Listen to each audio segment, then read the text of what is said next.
Hello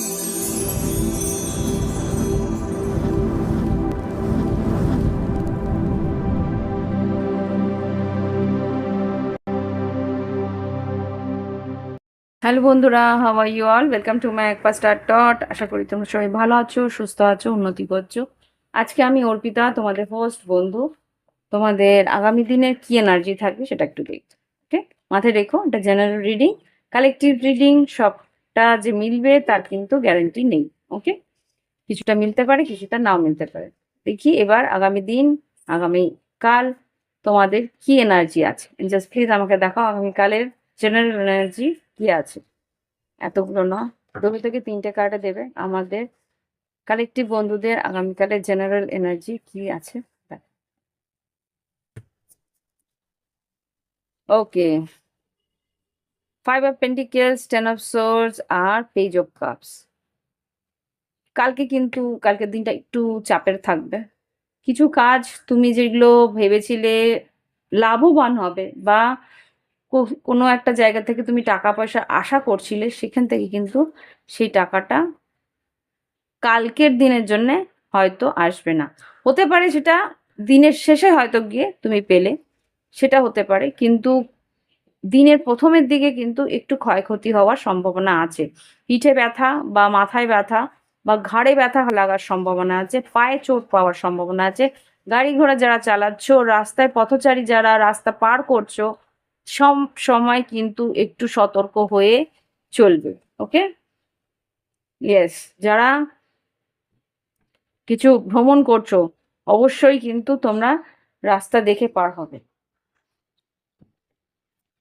বয়স্ক যারা রাস্তাঘাটে চলছে তাদেরকেও যদি পারো, একটু যখন রাস্তা পার হচ্ছে একটু সতর্ক হয়ে একটুখানি সঙ্গ দেওয়ার চেষ্টা করো। যখন যতটুকু টাইম আর কি রাস্তাটা পার হচ্ছেন বয়স্ক মানুষটি, ততক্ষণ তুমি ওনার সঙ্গে রাস্তাটা পার করিয়ে তারপর তুমি নিজের গন্তব্যে যেতে পারো। এতটুকু আমরা করতে পারি, তাই না? পৃথিবীটা তাহলে আরেকটু সুন্দর হবে।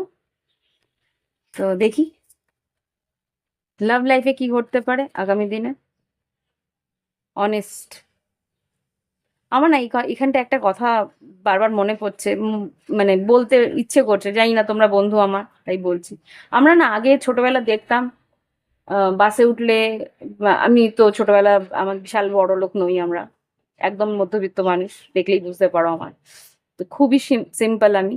তো আমি যখন স্কুলে যেতাম বা স্কুল থেকে কলেজে যেতাম, বয়স্ক কেউ মানুষ যখন বাসে উঠতো না, আমি সিট ছেড়ে দিতাম। বা কোনো সন্তান নিয়ে, কোলে বাচ্চা নিয়ে কেউ উঠেছে, আমি কিন্তু জায়গা ছেড়ে দিতাম। এই জিনিসটা আমার মধ্যে ছিল। লোকে আমার দিকে তাকিয়ে তাকিয়ে হাসতো বা এরা কেরম একটা ইঙ্গিত করতো, আমার মধ্যে কি রে বাবা, এরা তো মানুষ নাকি। এই জিনিসটা না আজকালকার দিনে আরো খারাপ হয়ে গেছে। না, কিছু মানুষ আমি দেখেছি, এর মধ্যেও কিছু মানুষ, কিছু ছেলেমেয়েরা আছে, ইয়াং জেনারেশন হেল্প করে, এটা কিন্তু করো। কেননা বয়স আমাদেরও হবে। আর আমরা যখন ছোট ছিলাম, এই মানুষগুলোই কিন্তু আমাদেরকে হেল্প করেছে। বয়স, তোমার বাবা মা ধরো, তোমার যারা কি তোমার বাড়িতে গুরুজন আছে, তারা কিন্তু একটা সময় আমাদেরকে ছোট থেকে বড় করেছে বলেই আমরা বড় হয়েছি, তাই না? তো একটুখানি আমরা সহমর্মিতা রাখতেই পারি। আমার একটা ইচ্ছে হলো বলতে, জানি না, কিছু মনে করো না যদি খারাপ বলে লেগে থাকে। এঞ্জেলস প্লিজ, আমার কালেকটিভ বন্ধুদের লাভ লাইফে কি ঘটতে পারে দেখি। Shadow side. ওকে, কালকের দিনটা কিন্তু একটু ভারাক্রান্ত থাকতে পারো।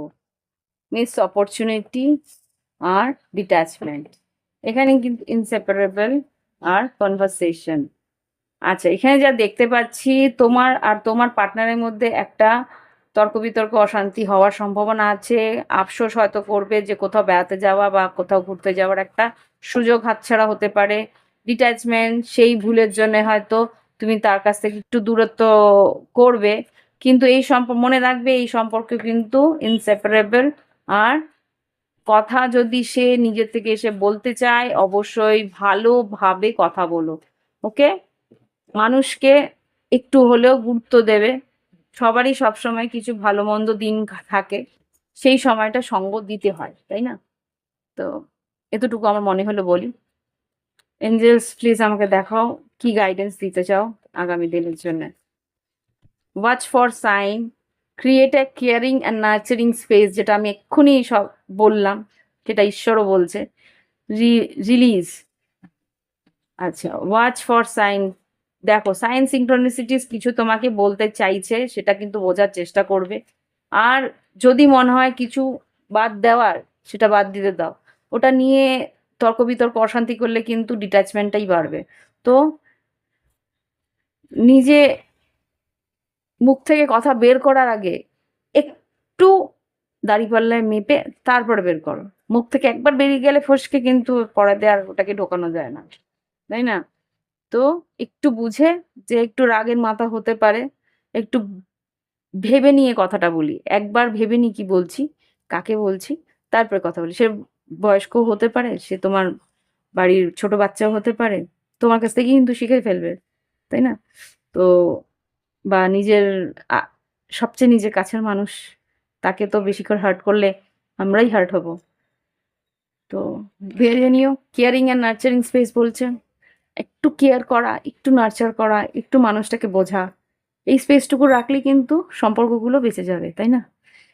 এই হচ্ছে রিডিং। ভালো লাগলে অবশ্যই লাইক দিও, কমেন্ট করো। আর যদি মনে হয় প্রাইভেট রিডিং নেবে, নিতেই পারো। ভিডিও ডেসক্রিপশন বক্সে হোয়াটসঅ্যাপ নাম্বার রইলো। একটাই হোয়াটসঅ্যাপ নাম্বার, হোয়াটসঅ্যাপে গিয়ে আম যে লোগোটা আছে, মানে প্রোফাইলে গেলে আমার ফি স্ট্রাকচার জেনে যাবে। যদি ইচ্ছে হয় সেই ফি স্ট্রাকচার অনুযায়ী গুগল পে, ফোনপে, পেপ্যালের থ্রু ফিস পেমেন্ট করলে আমি স্লট বুক করে দেবো। স্লট বুক করে তোমাদের রিডিং হয়ে যাবে। আর যদি ক্রিস্টাল নিতে চাও, ক্রিস্টালেরও ক্যাটালগ আছে। যেই ক্রিস্টাল চাই সেই ক্রিস্টাল তুমি ওখান থেকে ক্যাটালগ অনুযায়ী WhatsApp pay, PayPal, Google Pay, PhonePe থেকে আমার ক্রিস্টালের প্রাইস দিয়ে দিলে বাড়িতে তোমাদের হোম ডেলিভারি হয়ে যাবে। যা ডেলিভারি তোমাদের অ্যাড্রেস থাকবে, সেই ডেলিভারি অ্যাড্রেসে 5 থেকে 10 দিনের মধ্যে তোমাদের জিনিস তোমাদের বাড়িতে পৌঁছে যাবে। ওকে, তো এই হচ্ছে রিডিং। ভালো লাগলে অবশ্যই লাইক দিও, কমেন্ট করো। Thank you for watching my video.